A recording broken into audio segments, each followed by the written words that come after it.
use the word Cryptoverse because most people just think of it in terms of cryptocurrency, Bitcoin, and such like. But no, it's a lot more than that. So I want to, maybe later on when more people join, I have a poll that I'm going to share. But actually, there is a lot more in it. There is what we call the blockchain technology. And anybody in the finance space who doesn't understand or even try to understand what blockchain is about is not doing himself any good, because there is a whole lot in that is happening in the finance space that is off the back of blockchain. So, and then there's what most of us already know, the digital currencies. That's the one we hear the news about. That's the one everybody's talking about, the Bitcoin and the rest. It's just one aspect. Then there's what we call DeFi. There is also what is called NFT. Maybe also I should write DeFi and dApps. So let me just also write dApps. They are not the same. So let me write them differently.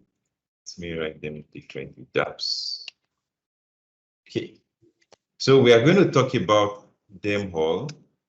And right, I'm going to start right now. So let's start with blockchain. What is blockchain technology? Blockchain technology is a new form. Anyway, I have some materials already open. Let's go through them.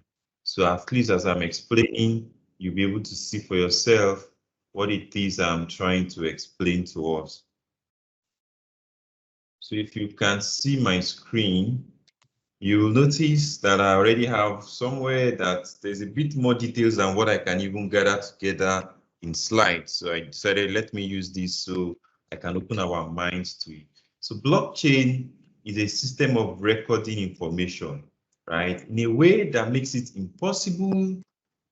That's the goal anyway. So the goal is to make it impossible, but then if you, depending on the platform you are using, it might not be impossible, might just be very difficult. So, but in quotes, the main goal is to make it impossible to change. So imagine I buy a house from you.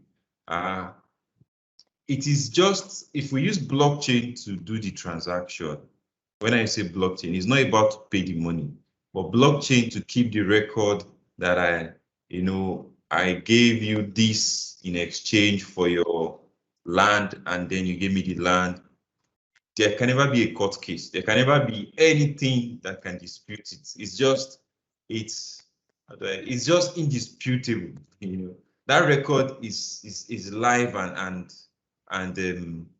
it's permanent and unchangeable, and it's visible. Anybody can go and verify it. You can't say the one I have is fake, the one you have is original. There's nothing like that. So that's what makes it revolutionary. The fact that it takes away third parties, the fact that people can begin to have what we call a trustless transaction. You don't need a bank, you don't need a lawyer, you don't need somebody that both of you can mutually trust to now be in the middle as a middleman to ensure that your transactions, go smoothly. No, blockchain is all about transaction. It's all about keeping records. It's all about saying two people have agreed to go into a contract and they have written the terms of the contract, and the terms and the things about the contract, they are recorded and non-changeable. Once they happen, they happen. I'm going to give you an example. So AXA Mansard one time decided to do a blockchain block. Let me increase my computer. So blockchain insurance products. Let me increase the resolution of my screen so that you see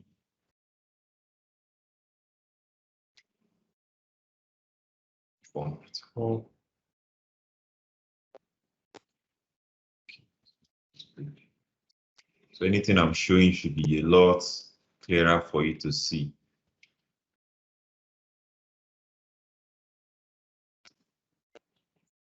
Okay, it should come up now. Then I need this other one.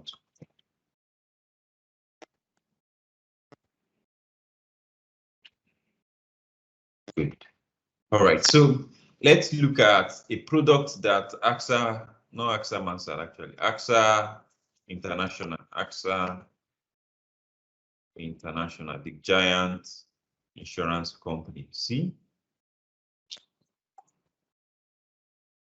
So I'm just trying to explain, first of all, what is blockchain. So you get to understand it first in its own space before we go to what a lot of us always hear about.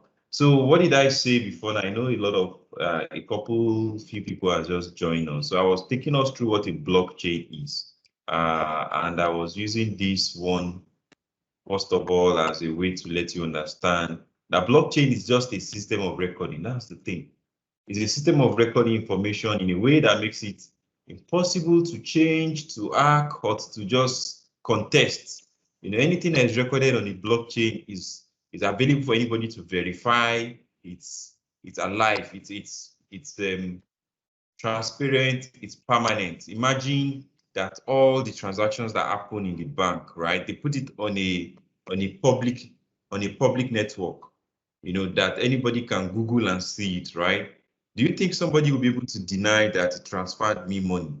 When anybody anywhere can go and check and they will see the transaction record, they will see the timestamp, they will see when I transferred in money and that the money left my account and he entered his account.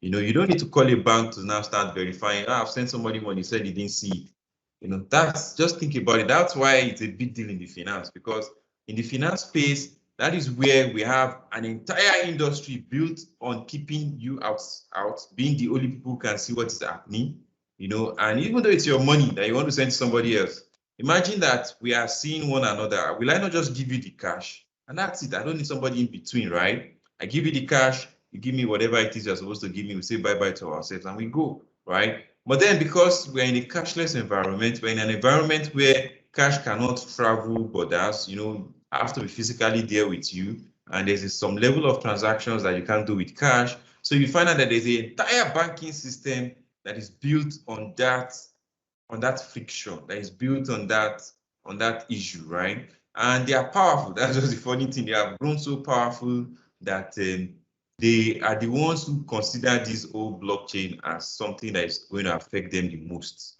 And the funny thing is, because they are opposing it, it's now giving it more publicity, kind of. But let's first of all even see, because blockchain is not just about finance. It affects everything. If I'm going to, that's why I'm showing you an example of how AXA, an insurance company, decided to build a product that is off the blockchain technology, that is using the blockchain technology. What did they build? They built they call it Fizzy. That is a new type of insurance. So I'll tell you what they did, right? So they started first with a flight insurance. So what they said is, okay, why don't you buy for 20 euros a flight delay insurance? You know what flight delay insurance means? So let me just write it on my screen. So they said, why don't you buy? I might be wrong about the amount, so just don't worry about the amount. It's the concept I want you to grasp. You can go and read more about it later, or let me just write for you. So as I'm writing, you will see. I'm looking for my writing pad.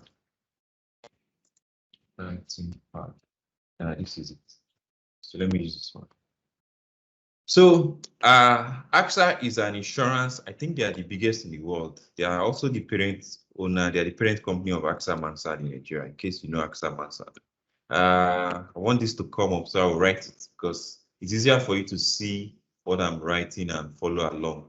So I don't know why this is taking it, and it's great. So what did AXA, the insurance giant insurance company, did? So they created a product, an insurance product.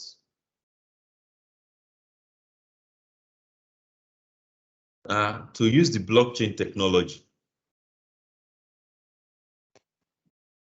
And then what does this product do? Let me tell you what the product is. So they say, oh, you guys that are traveling, why don't you buy a 20 euros insurance on flight delay? Flight delay. If your flight is delayed, we are going to pay you, I don't know, let's say we are going to pay you, compensate you for, so we are going to pay you 2,000 euros. Okay, so that's the insurance product. If your flight is delayed, we will pay you 2,000 euros. So what did they do with this this blockchain? They call it Fizzy. You saw it on their website right now. Fizzy. Fizzy is a new kind of insurance product that offers direct automatic compensation to policyholders when their flights are delayed.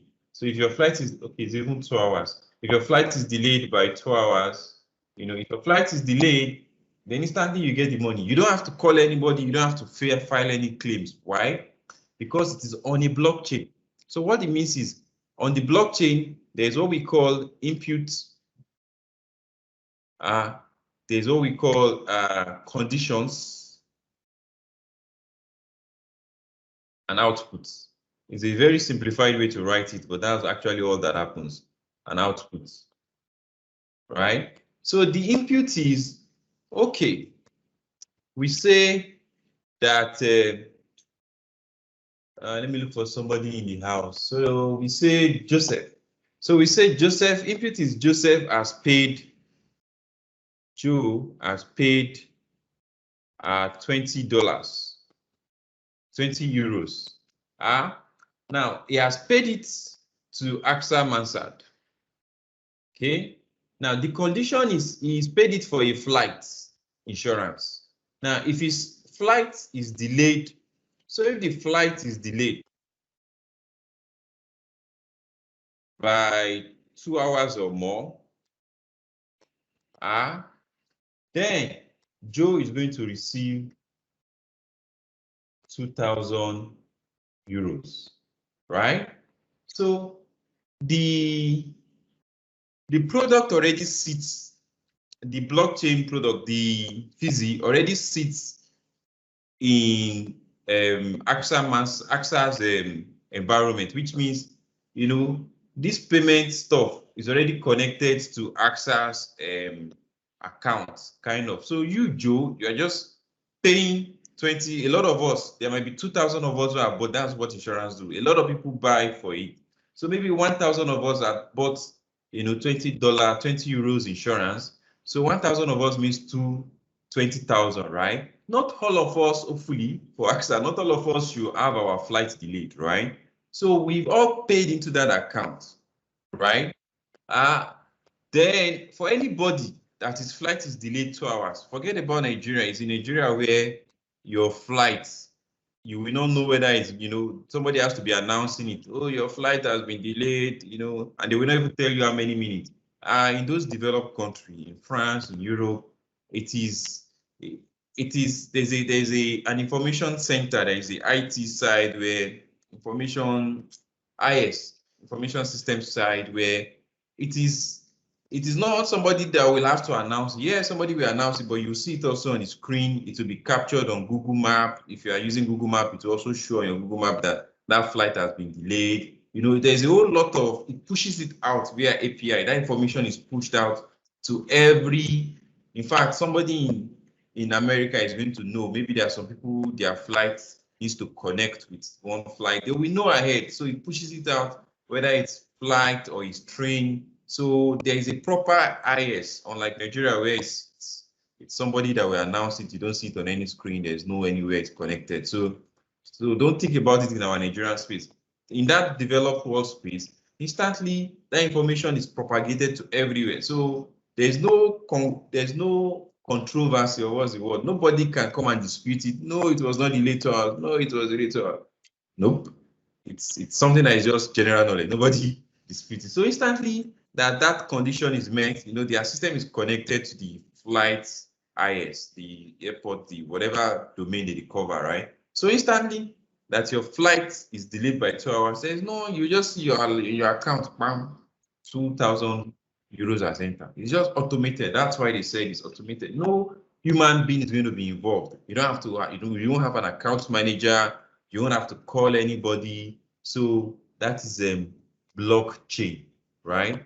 Blockchain is more of a system of recording information in such a way that when the conditions are met, the things that need to happen will happen without any human intervention, and it's just purely automated and it's transparent.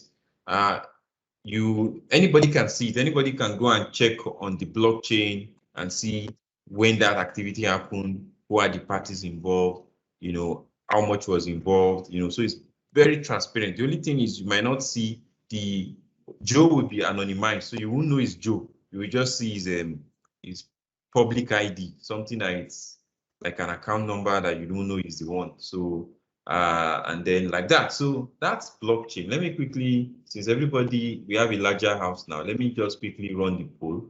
So I'm going to run a poll right now, which is to let me get from you how much you already have as idea regarding this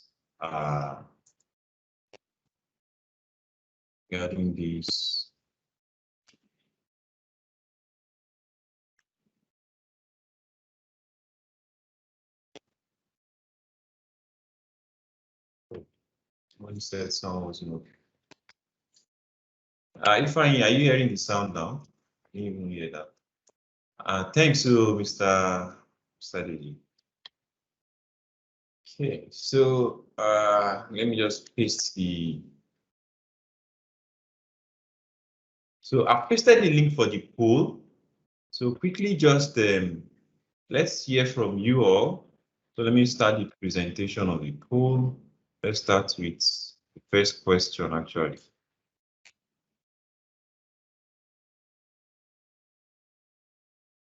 Okay, good. So alternatively, too, you can go to menti.com, or if you can click on the link, that's faster. Or you can go to menti.com and enter code 48862254. So if you do that too, that will work. You can be here. So which one of these is multiple choice? You can pick more than one. All the ones that you have ideas about. I mean, you have some knowledge of. Pick them. So while you are doing that, I can keep on talking about the blockchain. So blockchain is revolutionary in terms of the fact that it cuts out middlemen. Have you heard of trusteeship? Let me explain what trusteeship, and it's something that they say all of us should have. So imagine as you are working right now, you earn salary, you invest your money, you bought lands, you've done a whole lot of but you've done a lot of financial investments. God forbid, if anything happened to you, how are you certain that your children, your wife, your family members, right, are going to have access to all what you have acquired? It's not going to be that the bank will just keep your money and they just make it their own. It's not going to be like the money you've invested in one investment platform. It will just be their own because nobody will come and claim it. Your family didn't know that your money is there, right? So what do we have a financial service called trusteeship where you can go and meet Meristem trustees, ARM trustees, First Bank trustees. There are a whole lot of bunch of them, and you say, "Oh, I want to benefit from your service." And what do they do, right? So you will fill in who your beneficiaries are, who are the people depending on you, and then you will make them be aware. So you will now let them be aware of all of the investments you have. Oh, I have this number of Bitcoin. I have this number of money in Nigerian bonds. I have this number of money in this place. I own this land. I have these assets. So they will have the details, information of all of the things you have, you own, you have. And so if anything happens to you, they will be the one that will go and start fighting for your dependents. So they will go to that platform that agri-tech platform that you bought, you put some X number of millions. They will say this person is no longer alive, but this were the trustees. This money now belongs to his dependents. That's their work. They will fight that fight for you. And you might have told them how you want them you might let them be aware of how you want them to manage the thing on behalf of your estate, of your family, of your, so they can decide that, that real estate, instead of your children selling those real estates, they are going to collect the rent and distribute it among your children. So in essence, that trusteeship is trying to fix part of the problem that used to happen when you just go on different platforms and you invest money and they don't try to connect to your descendants and to your dependents and give them, after you have left the world. So, but with blockchain, right? Once you are buying anything, if you are buying a car, right? You can, let's leave car. Car is not a very good example. I'm buying into an investment, right? And then I say, these are my next of kin.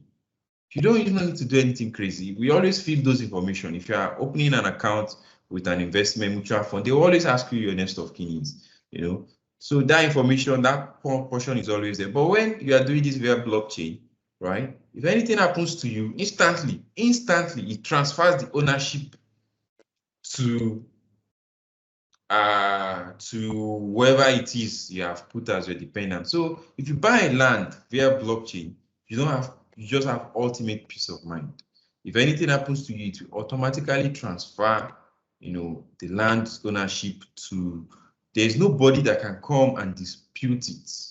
Okay, so that's what makes it really, really amazing. The fact that it doesn't just solve today's problem, which is around fraud and people trying to sell the same thing to more than one persons. It also solves inheritance problem around what if I'm no longer in this world, what will happen to that ownership, right? So that's blockchain, okay? I can see nobody picked DeFi, nobody picked NFT, but you can still vote, voting is still going. You can still let me know.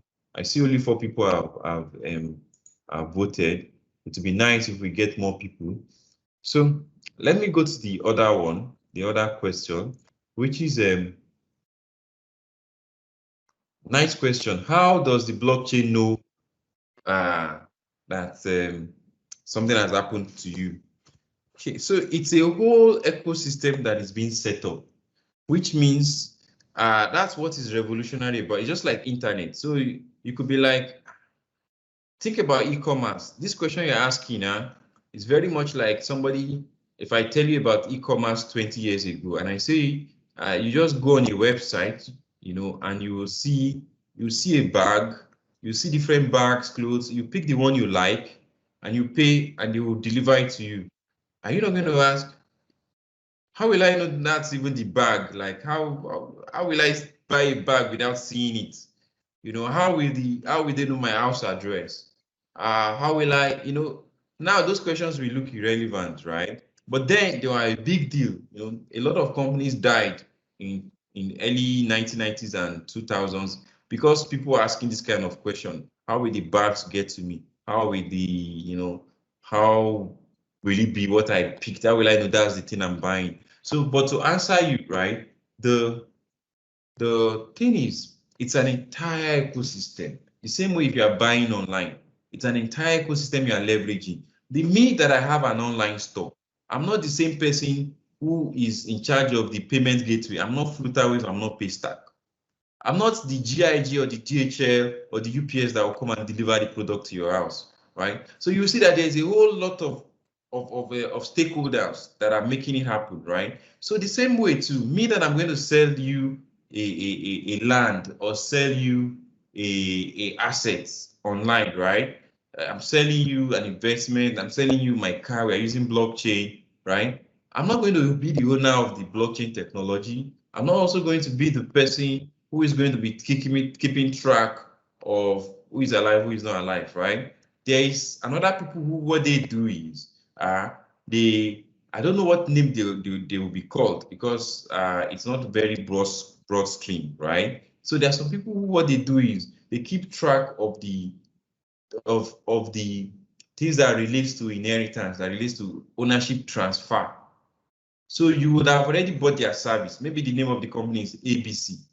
You have already registered with ABC and let them be aware that, okay, I am registering my daughter, my son, I'm registering like all my dependents and saying, oh, these are the people that should get automatic transfer of ownership of things that I own. So what then happens? So whenever I buy any asset, right, I also uh, is a way they call it is it's like you are authenticating. I don't know if you have tried to log into some website and they say, do you want to integrate it with your OneDrive? Do you want to integrate it with your calendar so that anytime you accept an invite from somebody, it will automatically push it to your Google Calendar? It's that kind of integration that you're going to be doing. And what that means is that the fact that you go and do a transaction, you don't have to specify anything about I'm going to die, I will not die, and all those. No, no, no. As long as you have already bought that service somewhere else, right? And that's their own work. I don't know how they will know whether you're alive or not. They have a way they will know. Maybe, I don't know, maybe you will have set it that if they don't hear from you in 1 year, or if somebody comes and uploads your death certificate, or they will have a way, anyway, that they're going to verify, or so the thing will trigger that, okay, this person is in quotes no longer alive, right? And then it will begin to do all of those ownership transfer automatically. I don't know clearly everything. I'm just telling you exactly all the big things about it. Okay, so let me go back here. Let me go back to, so where's my slide? That is blockchain. Blockchain is just a new system of keeping records in a way that nobody can alter it, and it's just unmutable, right? Immutable. Okay, so let's go to what is let me delete this one since not so many of you, I don't want to confuse us. So let's go to cryptocurrencies, digital currencies. So what are digital currencies? So digital currencies are Bitcoin, and all those other ones, Ethereum, Binance coins, and what have you. So if I log into my account, so if I log into my Binance account,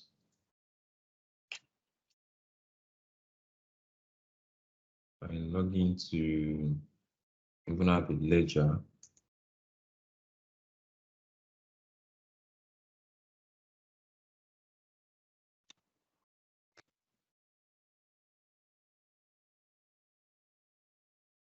I log into ledger. I log into, where else do I use Binance mostly anyway, but I have accounts in many other places too. So I'm going to just try and show you some things beyond just the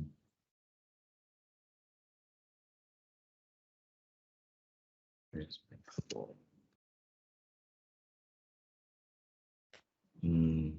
me drag this away. That's just for security purposes. Drag this away. Log into as many of them that I have.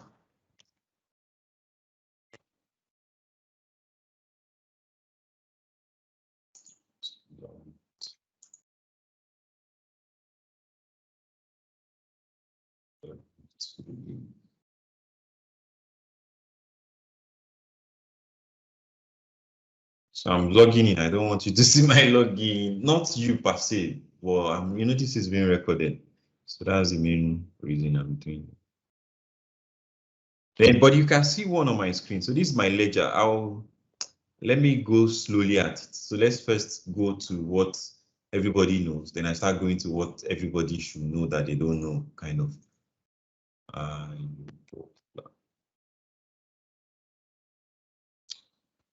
Celsius and block file.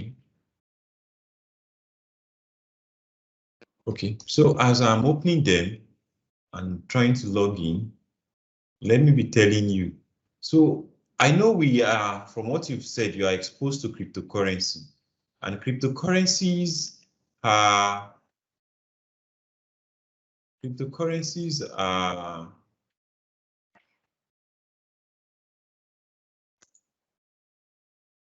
they are one usage of the blockchain technology. So when we use blockchain to power financial transactions, to create like you say, currencies, like I want to send you money and I don't want it to be, I don't want there to be anything like you go and charge back. You know, you imagine I transfer you money and then you go and pally with the bank, or you go and say something to the bank. And like for me, in my own case, I have an e-commerce site. And one time, the e-commerce site, you sell produce. So you pay for my product.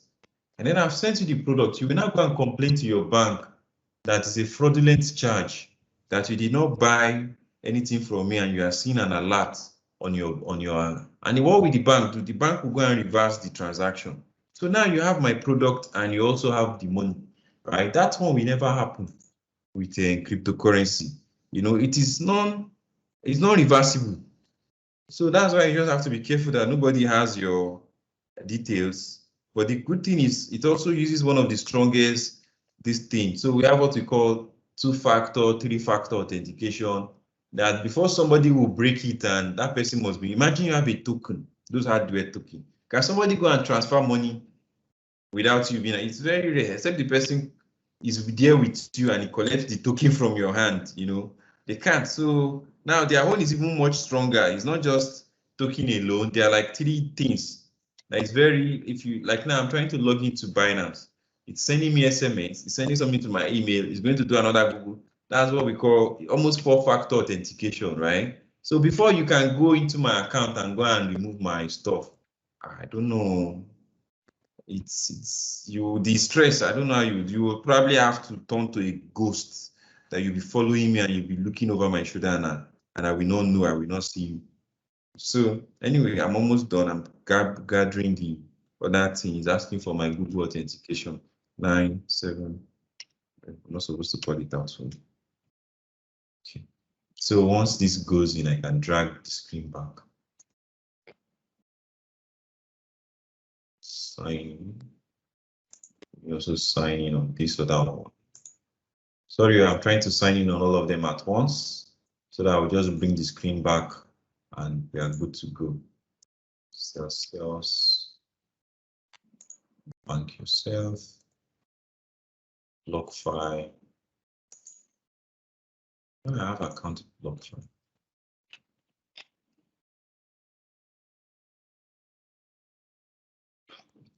This thing is nothing. Sorry, almost there. I think maybe my internet is a bit slow. Okay, good. Let me drag the screen back. I've done most of the login. So cryptocurrencies. Now let's talk about cryptocurrencies, our digital currencies. Let me tab this.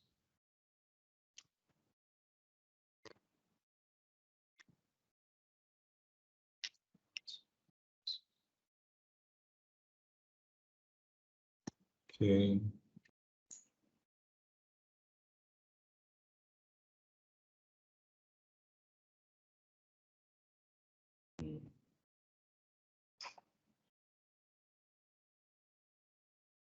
Okay. Okay, good. This one, let's see if this is gone.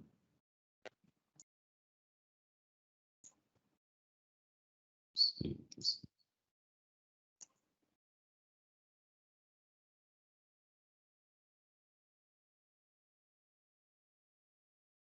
All right, so at least this one has opened. So let's start.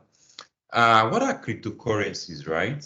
So cryptocurrencies are platforms. Cryptocurrencies are digital currencies that are powered by the blockchain technology, Powered by the blockchain technology means that there's no traditional bank. There's no, oh, I have to go to maybe GT Bank or someone to send you money. No, I can send you money, right? And the funny thing is, even though we think money is physical, it's not. In this age, money is really not. How many of us, of all the expenses you make in a year, I tell you, it's just very small portion that involves you doing physical cash. And you see all those transfers you are doing, they are not physical money, right? It's just a very small amount that is physically in circulation. So it's only when you are deceiving yourself that you keep holding on to that reality that the money, there is a physical money and then there is a digital money. Right now, the naira, the dollars, and all those ones that we keep thinking of in quote as physical, they are just as digital as the other ones, the cryptocurrency.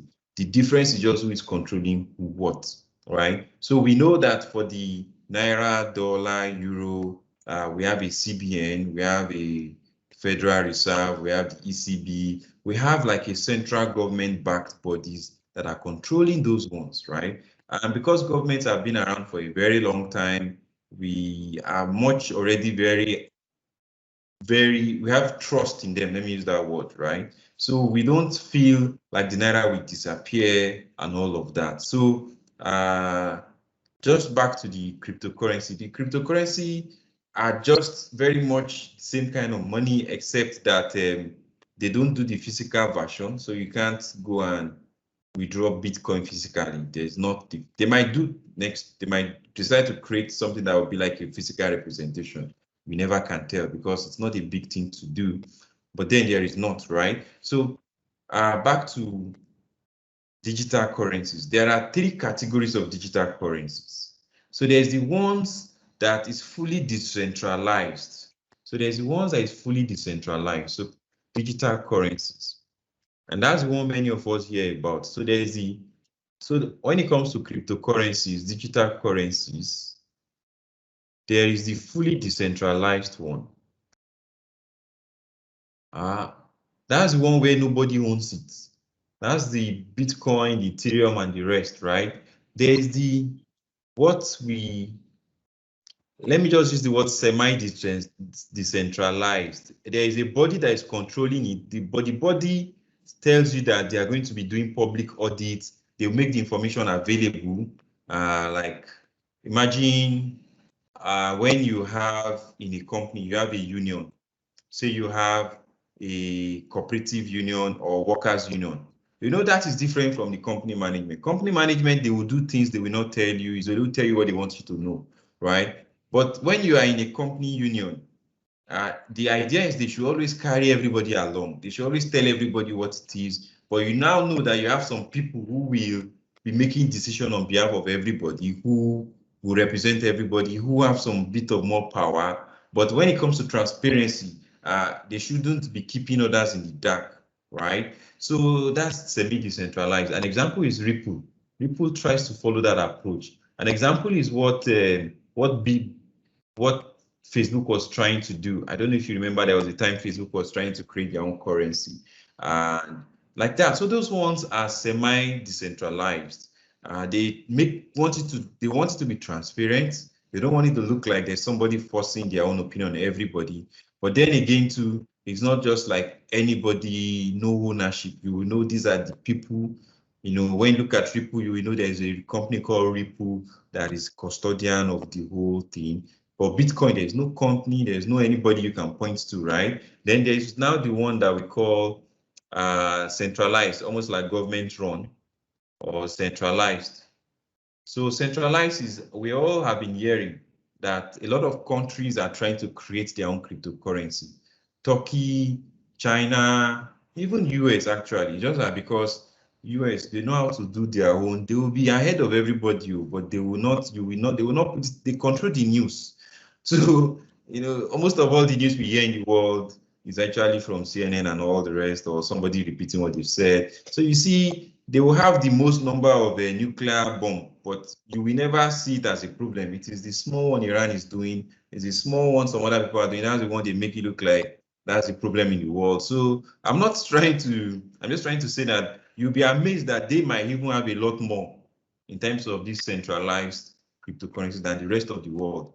And just as usual now, they control the narrative. They don't make it look like a big deal. We keep thinking it's them China, it's them Brazil, it's them Argentina, it's them Turkey, that it's them Russia. They're the ones really trying to create centralized. But don't be deceived.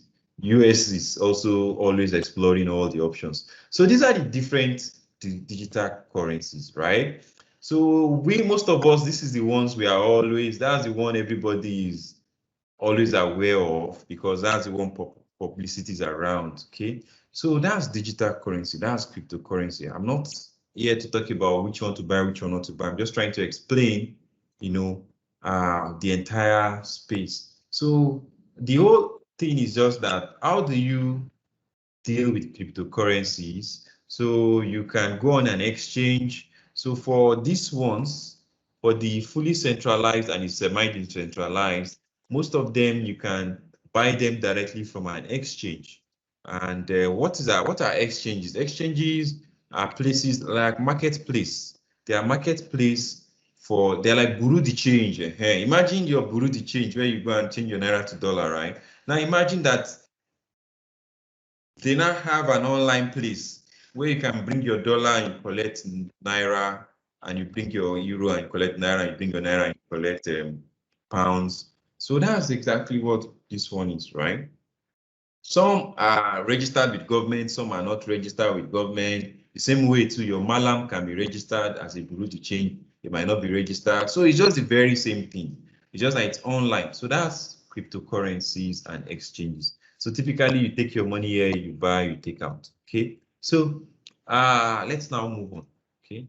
So moving on is on this slide, I go here. So what is DeFi? So DeFi is a decentralized finance. So what does this actually mean? Think about it. When you want to invest your money, what do you think of? Is it not that you be like, where can I get good returns? Who will pay me 10%? Who will pay me 15%? So some people say, oh, go and put your money in agri-tech. Go and put your money in a Stanbic mutual fund. Go and put your money in ARM mutual fund. Go and put your money in one investment site. Go and put your money in stocks. Go and put your money in, there are many things you can put your money in, right? So those are like investment vehicles. So what did they do too? So there's now all of that, the equivalent of them in the blockchain space, in the cryptoverse, is decentralized finance. So I can say, I have some money that I'm not using right now. I want to earn interest on them. The same way you can go to your bank and say you want to do fixed deposits, right? So there are now some bodies that have come together and they are doing the same thing. So that's what we call decentralized finance. So you now take that to your cryptocurrency that's already a decentralized currency, kind of. So that's why maybe they call it decentralized finance, because it's built on top of this decentralized blockchain technology. So you take your money and you go to this, in quotes, Stanbic mutual fund, ARM mutual fund, First Bank fixed deposit, GT Bank fixed deposit, quote, yeah? You now say, okay, I don't think I'm going to need this money for the next 3 months. How much are you going to give me as interest, right?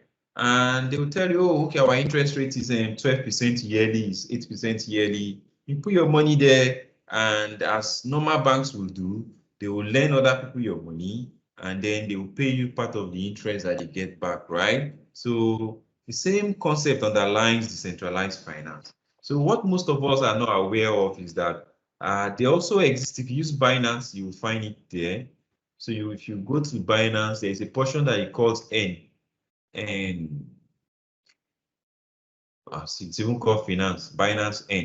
If you go there, you will see that you can decide that you want to be earning interest on your money. You want to invest in some kind of fixed deposit, in some kind of what have you, right? So you can say, okay, how much interest rate are they paying? Oh, they are paying 12% if you invest in this, if you invest your Binance coin. They are paying between 4% to 21% if it's Ethereum. You know, if you do a fixed savings on your USDT, you get 7%. If you do a fixed saving on your Binance USDT, so like that. So that's why I say it's very much like your bond, mutual fund, some kind of investment that if you are doing all these Cowrywise and Piggyvest and Farm Crowdy, that is now Crowdyvest, this is the equivalent in the cryptocurrency world, in the cryptoverse.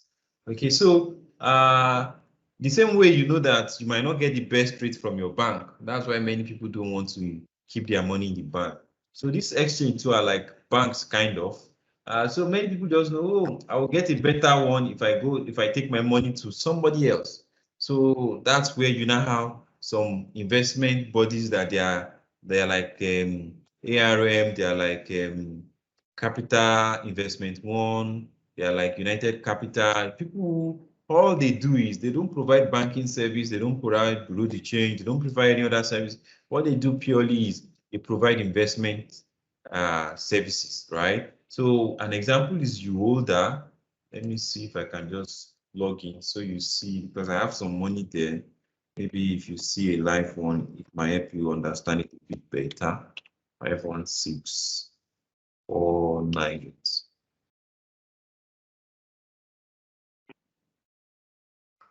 Okay. So what do? I say, oh, I have some Bitcoin, I have some USDT, I have some, I'm not planning to sell it soon. Can I at least just be getting interest on my money? So that's it. So what did I do? I said I have some USDT and I put it here, and and they're giving me 12.7%. You know, it's an annual rate anyway, it's not monthly. So it's an annual rate. If I want something more serious, I can go here and say I want something a lot more. But you know, as it is in real world, the more the return you are looking for, the more the risk you want to take. So this can be like you are doing stocks or forex trading, and then this one that I'm doing can be like you bought into a bond or you bought into a fixed income investment. So it's like that. And then the other one that also, so I use this UOLDA. I just started trying it out anyway. So I can't say anything. I can't recommend. I cannot, I don't have anything good or bad to say. I'm just trying to show you that this is how it looks like. And that I think currently this I put $405 in there. It has been gaining interest.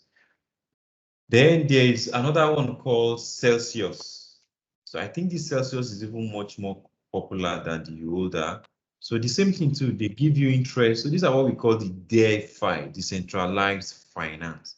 You're able to earn interest on your crypto money. There's also BlockFi. Let me log in. That one too. Five.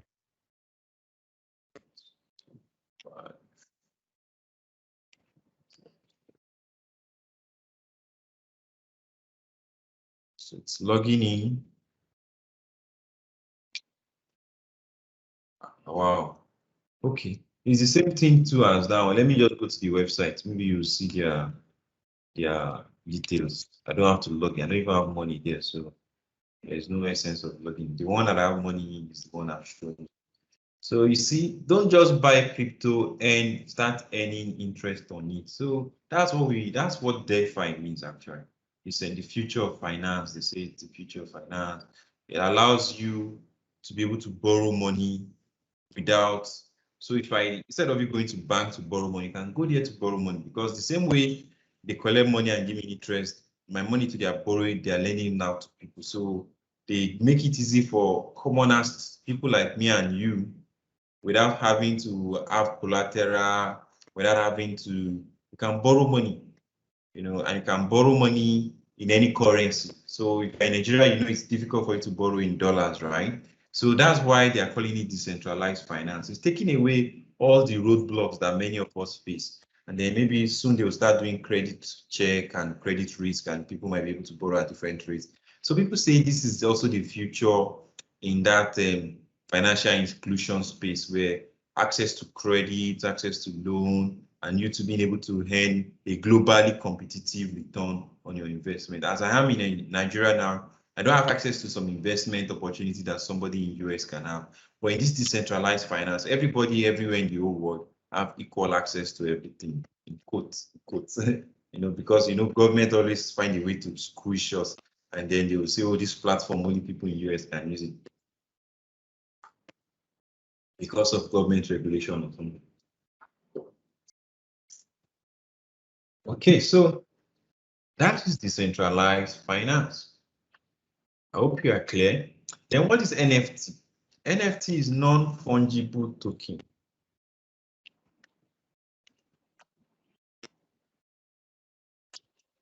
So what this stands for is, how many of you have heard of REITs before? You've heard of REITs. How many of you have heard of REITs or ETF? I don't know if you have. Let me see if I can get one out for you. I think these guys used to do Jermaine, or it's not Jermaine, J something real estate.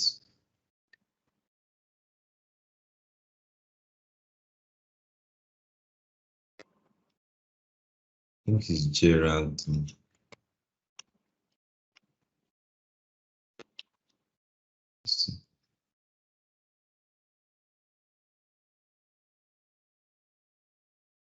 Nigeria.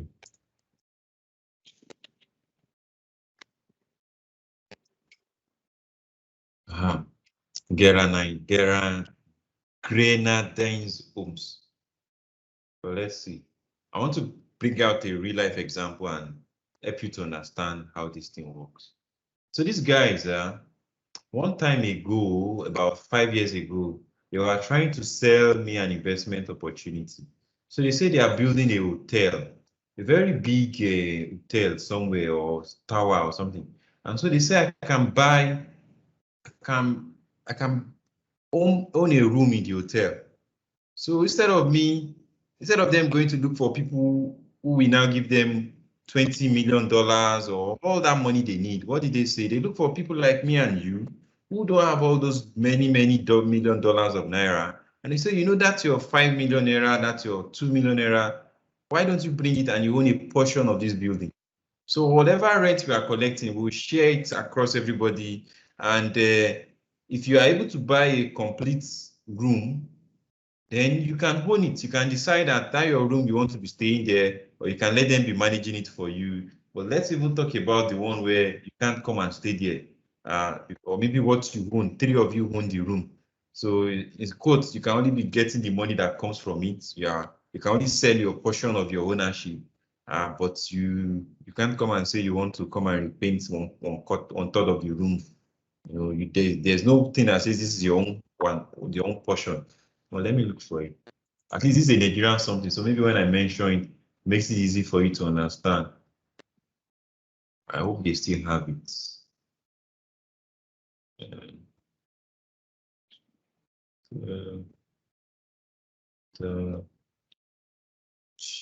It's not this particular type of product. Well, I hope you get what I'm saying. Imagine I'm building a hotel, I'm building a plaza, and I'm saying all of you should give me 1 million, 1 million, 1 million naira each, right? Your 1 million naira each does not give you a portion of land there, does not, but what it makes it is, it makes you part owner. So you can sell your own portion of ownership. We will do income distribution. When we get revenue from rent and all, we share it equally amongst based on your part ownership, right? So let's see if there's another one I can use. It's not this one. Let's see, maybe this is this one. Let me just open all of them. So that is what NFT kind of means too. NFT is very much like that, where you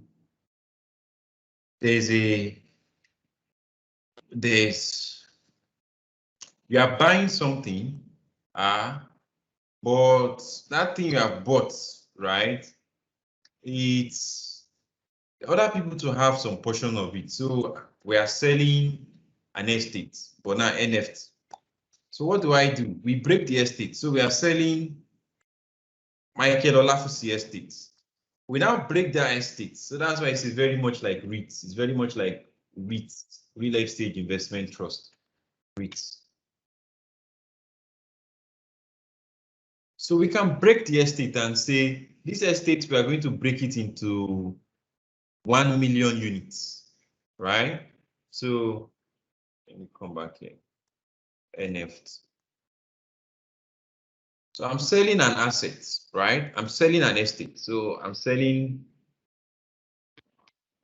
Michael Olafusi estates. Maybe the estate is in Banana Island. So it is very expensive estate, right? And we know our economy. So because I know all of this crypto stuff and all, so I don't have to do things the way other people are doing. What do? I break this estate into 100 million units. So each unit is a token. So this is like 100 million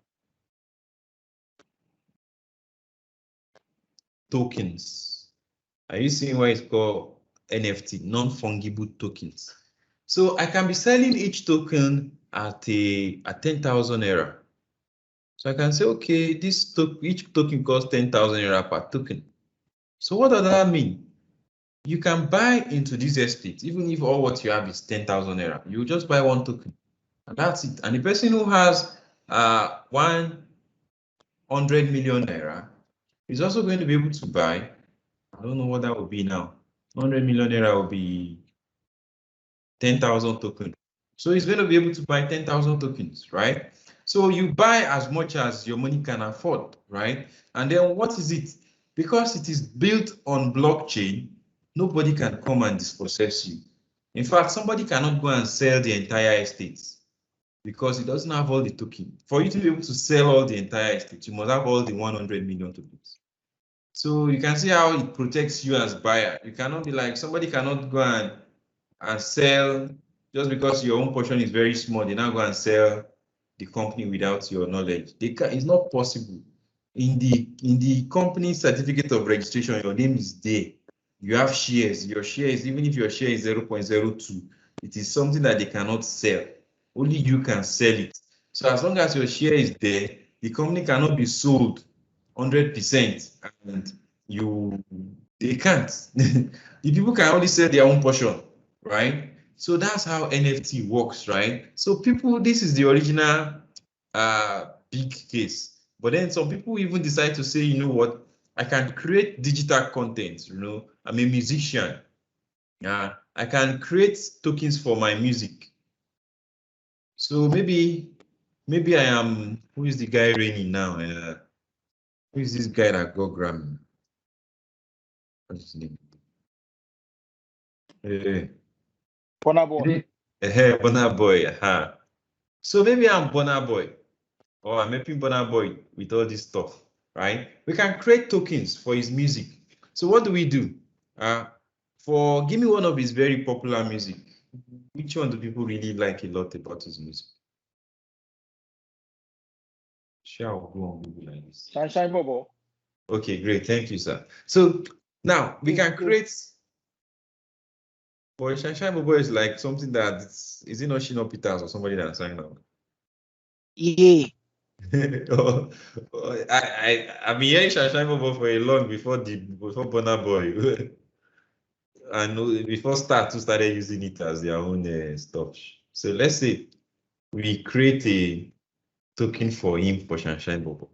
So for this now, right, we're going to create different ones. If you can buy, so one token allows you to download the song. So you'll be able to download the song. You know, everything in this is digital anyway, so you have a digital copy of the song. So one topic means one digital download. We can create another one and say 5 token. Now 5 token means that you're going to get one download plus, you know how you buy I don't know if you have watched some movies and they will show you backstage. They will show you some extras, right? So they could say, oh, one download plus the unreleased version. There was a version he was working on before he released his final version, you know. So plus the unreleased version, some backstage thing that they will go and, you know, movies where they will cut and so they can say, you know what, you can buy this movie for $5, but if you pay $10, we're going to give you the movie and some extra scenes, some things that were not in the movie that were cut out from the final movie. So plus some unreleased version.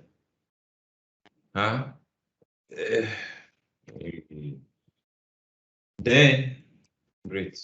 So I can create 150 token. And you know what? This will be one download plus one live concert. So you will be able to attend a live concert. So you can see how they are able to control their own earning, unlike where you go on Spotify, you go and download, or you go on Apple Music, and you don't have, because they are just trying to sell to the same kind of thing to everybody. So they are not giving all of this customization, right? So, but now when you as a musician are the one taking advantage of NFT, you can break it any way you want. Anybody can sell the token. You can let Apple Music be selling the token. Anybody can sell the token, but you are controlling the product. You are controlling how your product is offered to your client. You are controlling. You can even decide to sell a 10,000. If you have 10,000 token, right? Then I'll give you one autograph. Autograph plus I can come and do one live performance for you. So if you want him to come and perform at your birthday, you don't have to be looking for connection. You don't have to go and look for agents. You just go and buy 10,000 tokens, and then he'll come and perform at your birthday. You know, so that's the thing about how they are now beginning to use it in the creative space. So like me too now, I can decide to create token around just people don't buy token for, not for my kind of work. It's much more these them artists and celebrities. They are the ones who for now are able to take advantage of this because they can now monetize instead of them just doing free shows, free this, or having agents. You know, agents is the one making almost all the money, just giving you some small portion.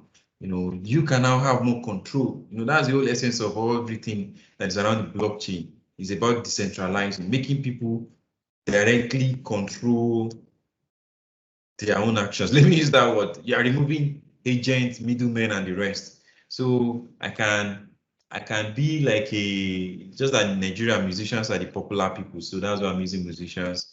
But in outside the country, there are all kinds of popular people. Gamers, some gamers are popular. Some people are YouTube popular. Some people here in Nigeria too, we have some people that are popular YouTube and do all these skits. They too can create tokens, you know. So you buy a token and then they will create a special kit for you. So like for us now in UrBizEdge, we want an influencer, a comedian to come and do something that will like about us, you know, maybe why you should be doing Excel training, even if you are a banker or you are into politics, and then they create something like that. Right now, there's no way for us to go and buy their service. Why? We need to find an agent. We need to find an agent who we now go and broker the transaction. But now, if who's that one that during this NSAS they show him Pepe, this daddy war kind of guy.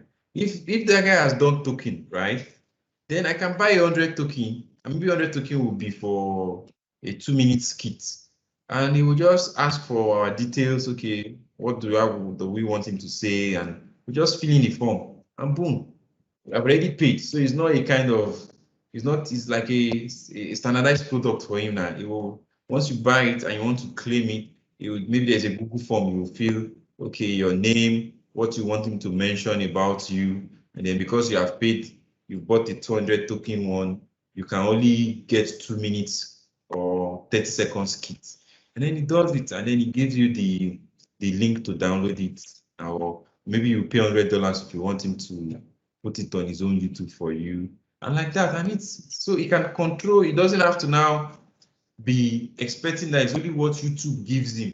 So only the portion of income that YouTube has made from all the adverts they have run on his video, they now come and give him one small portion, and he does not even know whether that's the true money. It's just that he can't tell them, "Yeah, show me all the transaction."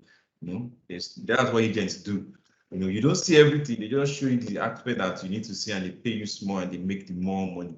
YouTube will make more money from it than you, that you are the creative guy. So why don't you now control the thing yourself?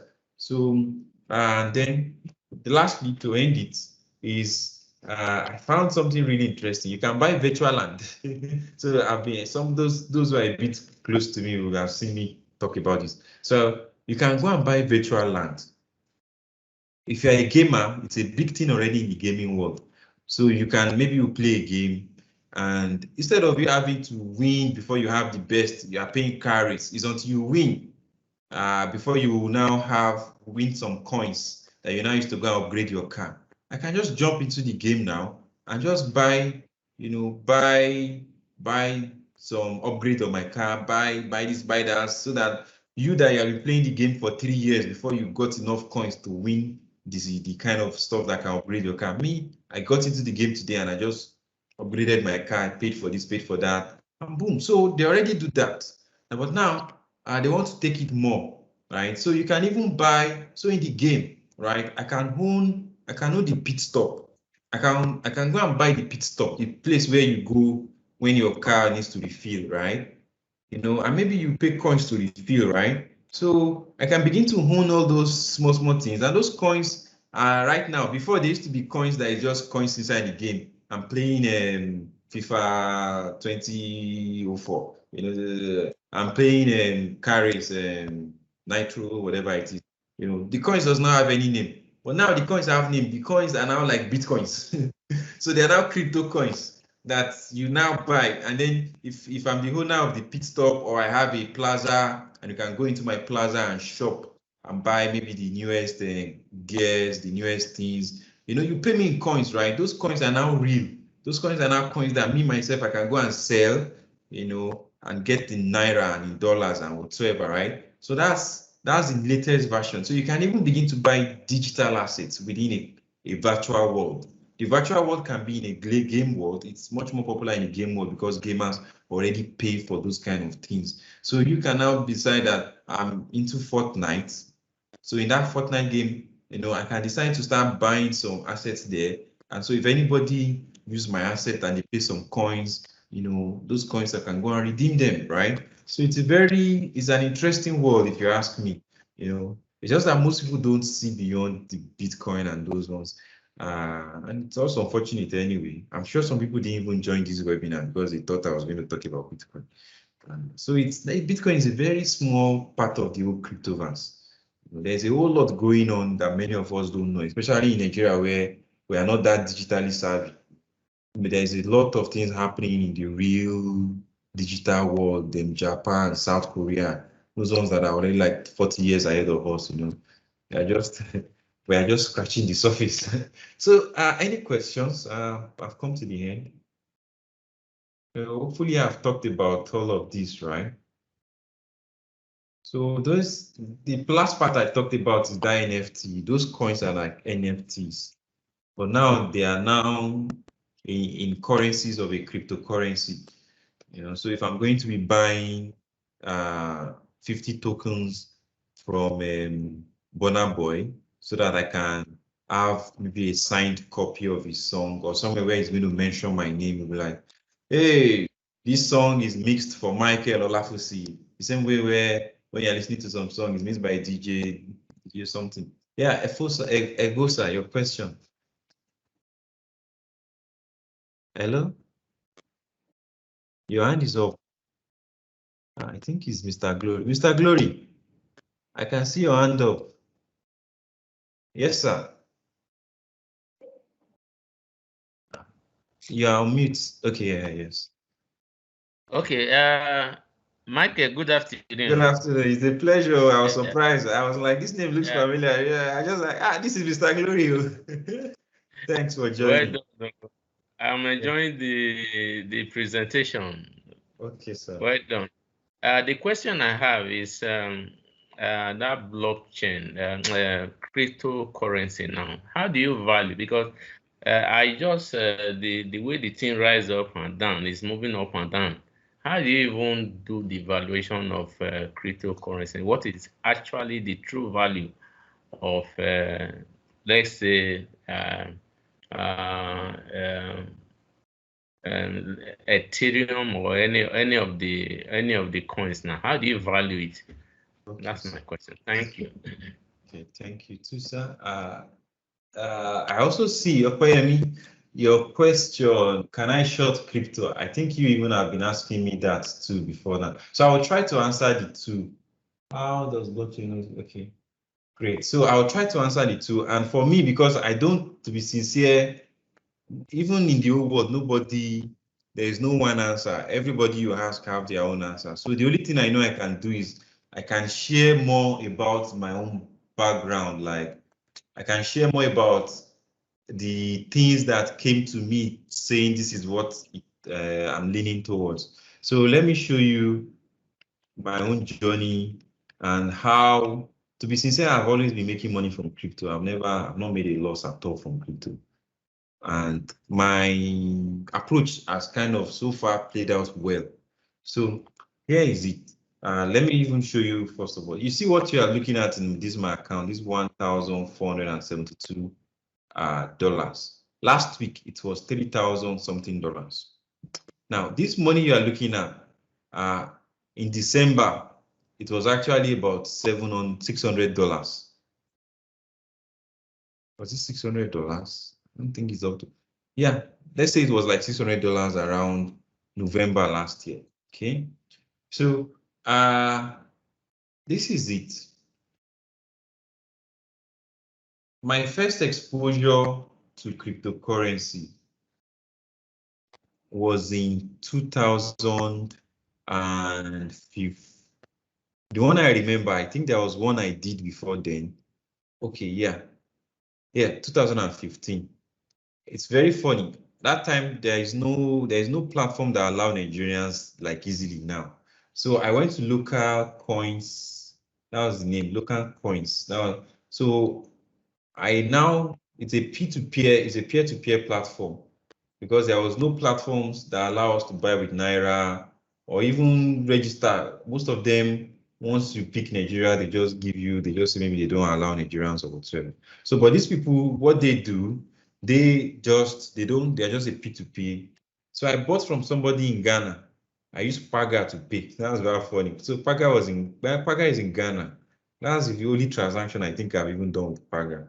So I used Paga to pay the guy, and I bought some Bitcoins in 2015. So that Bitcoin, I just like to try things anyway. So it wasn't like I even knew Bitcoin. I was like, well, let me just buy it. So I can't remember how much won. Maybe I bought like 20K. No, I don't think it's up to 20K, like 15,000 naira worth of Bitcoin, right?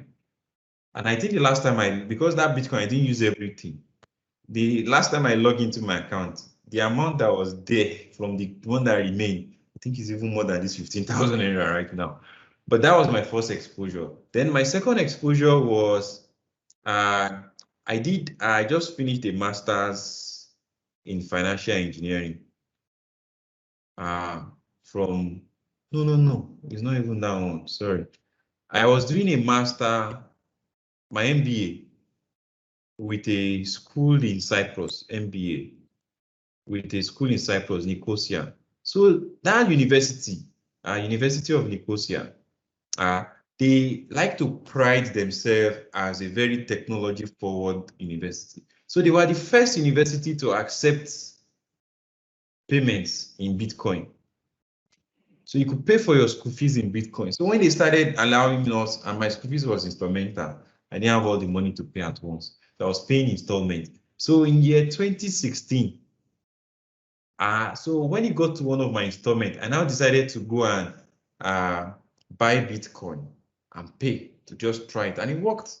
Though now they have stopped. I don't know why they stopped collecting Bitcoin, but for like 2-3 years, they were collecting Bitcoin. People decided to pay via normal bank wire transfer. They were euros. The school fees was in euro. But me, I was paying monthly because that was what was easy for me to pay.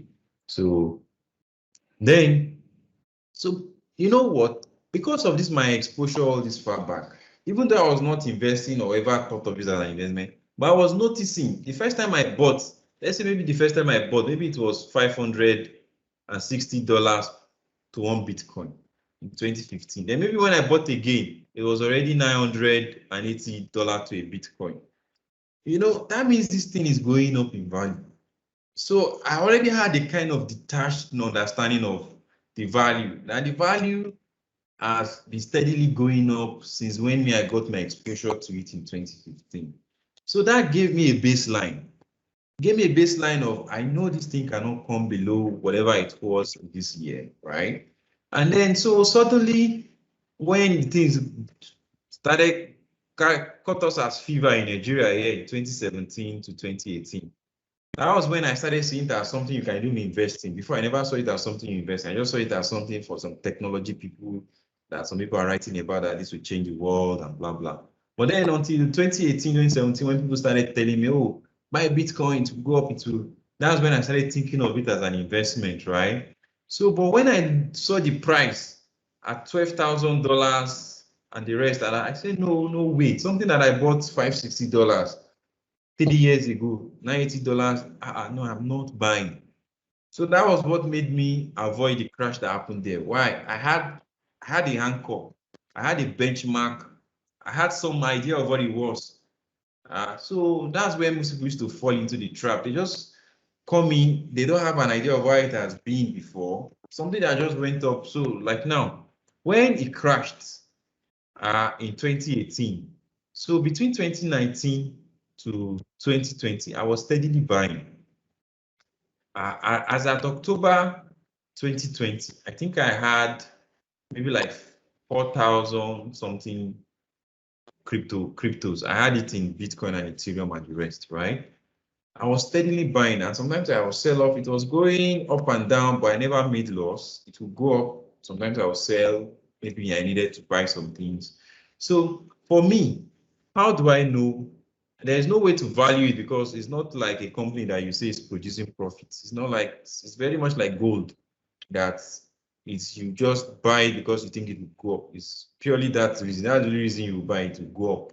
And the reason why you think it will go up is, okay, there's a limited supply and the amount of use for it or demand for it is growing.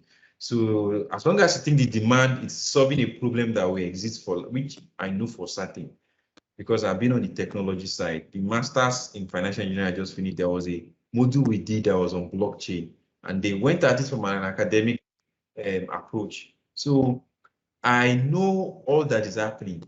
There's a lot of money that is being pumped into that space to build tangible things. Forget about the surface we are seeing, Dogecoin and all those things that looks like joke that, you know, suddenly comes up and you're just going up and going up, and you're not like, how can this be worth more than a company that has been existing for 40 years? There's that part. But if you leave out those parts and you go like an academician, like a researcher into blockchain, you will know that it has come to stay. That's why countries are beginning to try to create their own version if they cannot control the one that is out there, because it is something that will just be. That one is for certain, right? And that's why some people just try to stick to the biggest one, because as you know, even in Nigeria, 15 years ago, 12 years ago, we had 20 or 18 telecoms companies. How many do we have now? We have just 5. So imagine 12, 15 years ago, you invested in Starcoms, you invested in Multilinks, you invested in Visaphone, you invested in, you know. But if you know that telecoms is going to stay for life, no matter what, right? And you pick the best, you pick the biggest that time. The biggest that time, they were MTN, they were Glo, you know, and was he Zane or whatever name it was that time. So if you have picked the biggest, you will know that your risks of, even though things can go up and down, as long as that industry is growing, those guys will always keep growing in tandem. So that's why personally I avoid altcoins. The industry will grow, it's a tangible industry. But I don't know who will die, who will survive. But I always know, everybody knows that the rising wave lifts all boats, right? The rising tide lifts all boats, right? So if the industry will grow, then the biggest in the industry they are the ones most likely to absorb or reflect the growth. So I always try to keep to the biggest names, then Bitcoin, Ethereum, and Ripple and Bitcoin Cash. And I read up a lot, and I keep to those ones. So as for when to get in, all I use is technical analysis. I look at how it has been from the start. I look at, so if you look at something, this is 2021. It was like this.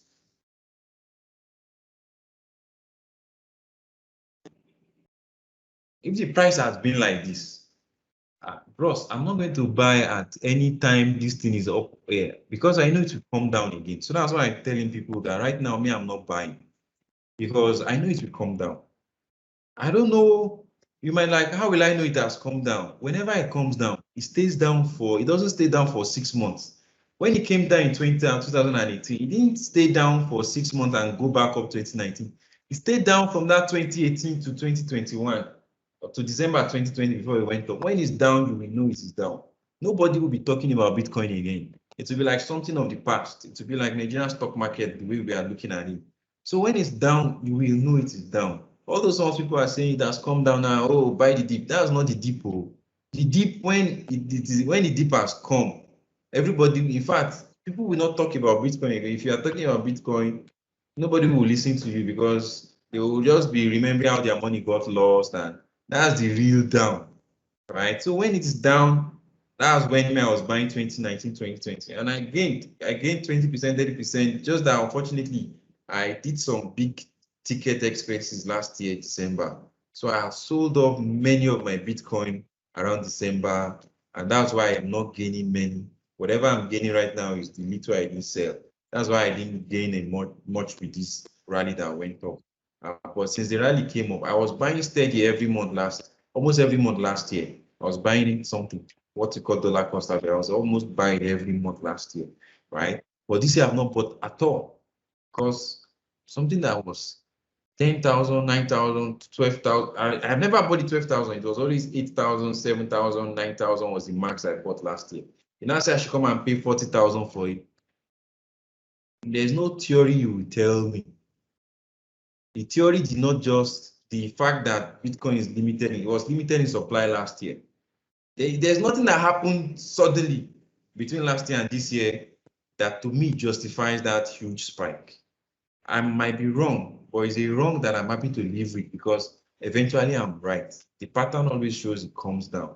So that's how I determine my own price. Right now, for me, I'm waiting till when it comes down before I start buying again. So all I'm doing is I'm only putting my money in the DeFi, this one I showed you. And I'm just testing it because that's what I usually do. I try to start small to just get a good grip, go in, go out, see how it is like, so that, okay, I don't go and enter one chance where I can come in to come out becomes problem. So this is where most of all the new things I bought this year were into the stable coins, USDT, and even I'm afraid of USDT. So I try to buy USDC and BUSD because USDT, they don't do auditing. Nobody really knows if they have the amount of dollars to back up the stable coin. So that for me is the approach I've always used. I just look at the history. I look at the graph. So anytime that I can see that it is going up, I don't care if it will get to 100,000 and I'm afraid, and somebody's telling me if I don't buy now, I will miss the rally. I'm okay. I'm the kind of person that I like to do what I understand. And when I know I've done, I sleep better. I'm not afraid. I don't care if everybody's becoming millionaire and I'm not because I lose out because I didn't do what my mind I didn't understand. Right. So that's why I try to read a lot so that at least I will know that my not understanding is not because of ignorance, it's because of, well, what I read said it should be this way. And so far for me, what I read says Bitcoin, cryptocurrency, they are going to stay. Blockchain is, some people say it's bigger than the internet. That's how it will revolutionize everything. So I agree, I am on that side. But then for the prices of the cryptocurrencies themselves, what may I know is there's a pattern that has always been since 2008, 2009 when Bitcoin started. There are some points where it will just be always floating around the same price. Then suddenly it will shoot up, and everybody will be talking about it on radio, on TV, everywhere. Everybody was talking about it. Even people in primary school, in secondary school, they become aware of it. I don't buy it that time because it has shot up, then gone up. I wait till when it comes down again, and then nobody's talking about it. It's like a graveyard. Can I buy? Then when I buy there, my money don't go up too. My money will stay in there. It's just oscillating as if I've locked the money there. But why? The day that it will shoot up again, it's going to be shooting up all the buying I've been buying. I'm not a millionaire. I don't have money. So some people say buy it. Is it not the money you have used to buy it? The easiest way for somebody like me to buy is to be buying small. That my $100 that I have every month, my $200 I can spare every couple of months, I'm using it to buy small, and even my dollar holdings. If I show you my dollar account of some of my investment account, you'll be like, wow, you have a lot of money there. There are money that I've been piling into it from going back 7 years, 6 years. Sometimes I withdraw, sometimes I buy back, but anytime it's big, it looks like a big money. It is 6 years amount of savings or 7 years amount of savings. So Opeyemi, you're saying, can you short cryptocurrencies? Yes, you can. But should you short it? That's the thing I don't know. Because to be sincere, anything that comes to trading, I don't trade because I've had too much bad luck with trading. I've traded Forex before. 2 years, I was making small profit when I thought I've understood it. And I say, let me now, apply what I've learned. All my money went. So all the profit of 2 years, my capital gone. I've done binary options before too. You make some profits, but the thing is when you make a loss, sometimes you lose everything plus your profit. Cryptocurrency trading, I've only done the robot trading. Maybe you might be interested in that one. So there's a platform that allows you to do robotic trading. So that's the one because me, I'd already decided I'm not going to trade by myself anymore. So I went to, there's 3Commas. So this is the biggest. I don't know if they are still the biggest, but last year they were the biggest, and I think they will still probably be the biggest. 3Commas.io. So I've been on it for like 2 years, but I just felt like it's not my thing. I just pulled out, and they were collecting. You have to be paying some commission too. So robots will be trading for you. There's also Trade Santa. So if you are the kind of person that you really must trade, you might want to try them. At least they have an algorithm that you can see the back test. You can see how well the algorithm has been successful. You can see the logic of the algorithm. You pick the one you like, and you might. I can't say I made loss. Just that I just said I'm okay with just buying and holding. But now that there is DeFi, so that's why I'm very much interested. Like in the real world, I already do fixed income. So it's something I have knowledge about. In the real world, I've never made money from trading. So that's why I'm not like, well, instead of doing trading, let me just do the one that I'm okay with. Let me just do fixed income, okay? So, but if you think you can pull it off, you can do all this one. At least this one robot will be trading for you. And I don't think they can lose all your money like me I used in the Forex anyway. So, and 3Commas. Where's 3Commas? These ones are the biggest anyway. 3Commas. They're the biggest in that space when I was searching out. Okay, so any other questions? Are we good? Okay, so I need to close because I have a guest for our Excel session. And the guest is from Microsoft head office. So I need to catch up with him and then let me just share with us the link in case you're interested. So it's going to be demoing for us one of the newest features in Microsoft Excel. Excel session at 4 p.m. So you can join. I'll share the link. So if you join, that would be great. You can ask him questions and what have you. So thank you very much. Just to always remind you, sponsors is UrBizEdge. We do training on financial modeling, Excel, and Power BI. So if you have anybody or you yourself need any training in those spaces, it'd be nice if you patronize us. So at least I'll be collecting salary and I can keep on, and we can keep on doing these free webinars. So thank you very, very much, and see you again next week. So I'm going to end the session now. I hope at least I know a lot of people said they are not aware of the other tools. So right now, if I run this kind of poll again, you should be able to say, even if you have not tried, at least you should be able to say you have some knowledge on DeFi, on NFT, and blockchain. I don't know everything, but at least what I've shared now are a little that I've known, and they are definitely something that you two can build on.